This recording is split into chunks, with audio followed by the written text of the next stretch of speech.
नमस्कार। प्रसंगर्ष में आप सभी का स्वागत है। प्रसंगर्ष में सबसे पहले बात कर लेते हैं जम्मू कश्मीर के प्रधानमंत्री के दौरे की। प्रधानमंत्री का जम्मू कश्मीर में दौरा होने से पहले आज गृह मंत्री अमित शाह के यहाँ एक उच्च स्तरीय बैठक हुई जिसमें सभी सुरक्षा एजेंसियों ने, जिसमें डोभाल भी मौजूद थे। एक बैठक हुई जिसमें हर प्रकार की रक्षा को लेकर के चर्चा की गई। गंभीर बातें इसमें सामने आई और उन्हें बताया गया कि किसी भी हालत में अब सुरक्षा एजेंसियों को अलग मोड पर सक्रिय रहना पड़ेगा। और बात करते हैं ईवीएम की। ईवीएम का मामला जो चुनाव के बाद में लगभग ठंडा पड़ गया था, लेकिन अब वो जिनमें से वापस निकल करके आया है और निकाला है उसको एक्स साइट के चेयरमैन कह दें या मालिक कह दें, जो पहले ट्विटर के भी मालिक थे, एलन मस्क ने। उन्होंने कहा कि जो चुनाव की प्रक्रिया है उसके अंदर ईवीएम का उपयोग नहीं होना चाहिए, कम से कम अमेरिका में तो इसका प्रयोग नहीं होना चाहिए। जिस पर पलटवार करते केंद्रीय मंत्री चंद्रशेखर ने कहा कि उनकी राय भारत में लागू नहीं होती है। उन्होंने तो कह दिया, लेकिन राहुल गांधी ने भी ईवीएम को लेकर के फिर अपनी बात कह दी। उन्होंने एलन मस्क के ट्वीट का रिपोर्ट करते हुए कहा कि ईवीएम इस तरह से है जिस तरह से ब्लैक बॉक्स होता है। ब्लैक बॉक्स की जब कोई जांच नहीं हो सकती तो ईवीएम की भी जांच नहीं हो सकती।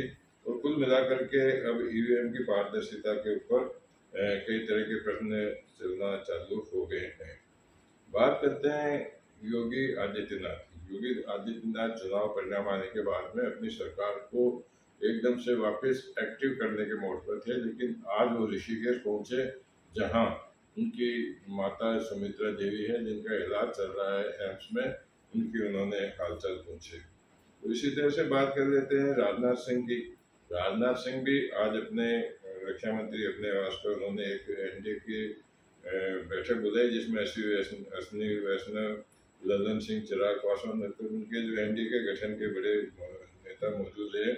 उन्होंने जो 18वीं लोकसभा का जो पहला सत्र होगा उसकी भूमिका को लेकर के उन्होंने चर्चा की। राजस्थान में जो बात कर लेते हैं कि राजस्थान में अजमेर जिले से भागीरथ चौधरी को मंत्री बनाए जाने के बाद में जब वो कल यहाँ पहुंचे तो उनका स्वागत हुआ था। आज उनका जन्मदिन मनाया गया जिसमें प्रधानमंत्री नरेंद्र मोदी ने भी उनको शुभकामनाएं दी। उनके जन्मदिन पे उनको बधाई दी है।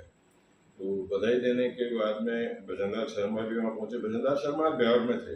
बिहार में उन्होंने आशापुरा माता मंदिर में जहाँ एक सामूहिक विवाह सम्मेलन में भी भाग लिया, वहीं आशापुरा माता मंदिर में दर्शन भी किए। लगभग 2-2.5 घंटे तक वो रहे, हालांकि 1 घंटा लगभग लेट आए थे, लेकिन उन्होंने वहाँ देशभक्ति की बात की। भारत माता के जयकारे भी लगे। उनके साथ में राजस्थान के मंत्री अविनाश गहलोत और सुरेश रावत भी थे और यहाँ के स्थानीय विधायक शंकर सिंह रावत, मसूदा के विधायक और नसराबाद के विधायक भी यहाँ मौजूद रहे। इसके बाद में वो किशनगढ़ चले गए थे। किशनगढ़ को उन्होंने उनके जो अग्रवाल सदन है उसमें जो आयोजन था उसमें उन्होंने शिरकत की। चर्चा है कि गोरखपुर के अंदर मोहन भागवत है। पिछले 3 दिनों से वो वहाँ है, लेकिन अभी तक जो सूत्र बता रहे हैं उनके दौरान मुख्यमंत्री योगी आदित्यनाथ की और मोहन भागवत की मुलाकात नहीं हो पाई है। सूत्रों के अनुसार ये कहा जा रहा है कि संभवतः अंतिम दिन इन दोनों की मुलाकात हो सकती है, लेकिन इसको लेकर के फिलहाल संशय की स्थिति बनी हुई है। तो अब जब संशय की स्थिति बनी है तो राजस्थान कांग्रेस में भी संशय की स्थिति बनी है। जो बीजेपी भी एक तरफ जहाँ चुनाव को लेकर के और बिल्कुल मंथन कर रही है, 2 दिन से मंथन चल रहा है जिसके राष्ट्रीय स्तर के नेता भी यहाँ मौजूद है। वहीं कांग्रेस में भी अभी ये निर्णय लिया जाएगा, बताया कि जिन लोगों ने चुनाव में सक्रिय रूप से काम नहीं लिया उनको संगठन से अलग किया जा सकता है। तो ये बात होगी। बात कर लेते हैं, धार्मिक बात कर लेते हैं। 2 बातें करेंगे आपके सामने।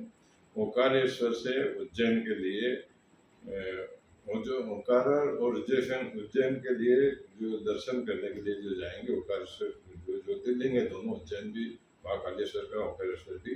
तो इंदौर से वहाँ हेलीकॉप्टर सेवा शुरू की जा रही है जिसके अंदर 16 लोग एक बार में जा सकेंगे। तो ये सारी चीजें होने के बाद में अब एक बात आप बता दीजिए, अयोध्या के अंदर लगातार विकास चल रहा है। अभी एक बहुत बड़ा धनुष और हनुमान जी का सोटा जिसको कहते हैं वो लेकर के, और क्या बहुत बड़े भारी वाहन के जो उसके लिए अलग से विशेष वाहन जो बनाए, उसके साथ में अयोध्या पहुंच गया। अयोध्या पहुंचने के बावजूद भी उनको अंदर ले जाना काफ़ी परेशानी हुई। लेकिन प्रश्न ये है चर्चाओं में कि चुनाव के बाद में, चुनाव से पहले तो हर नेता पहुंच रहे थे वहाँ पर अयोध्या में रामलला के दर्शन करने के लिए, लेकिन चुनाव के बाद में केवल, जहाँ तक मुझे जानकारी है, गृह मंत्री अमित शाह की पत्नी जरूर गई थी, जहाँ उन्होंने हनुमानगढ़ी में हनुमान जी महाराज के दर्शन किए। बाकी किसी नेता ने चुनाव परिणाम आने के बाद में अयोध्या की तरफ का रुख नहीं किया है। तो कुल मिलाकर के आज की प्रमुख जो चर्चा है वो यही रही है। कल फिर नई चर्चाओं के साथ में आपके सामने उपस्थित होऊंगा। तब तक के लिए नमस्कार।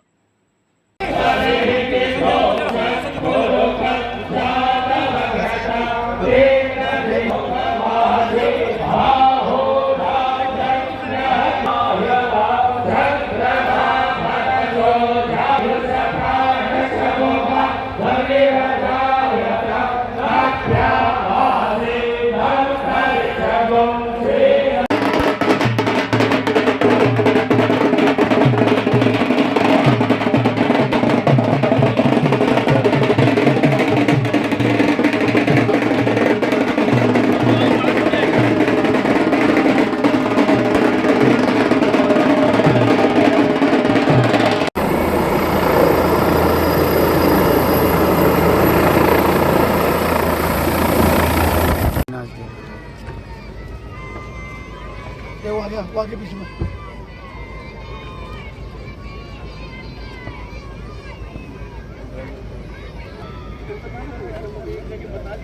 पार्टी जिंदाबाद जिंदाबाद, भारतीय जनता पार्टी जिंदाबाद जिंदाबाद, जय हो जय हो। लो धक्का लगाओ, धक्का लगाओ।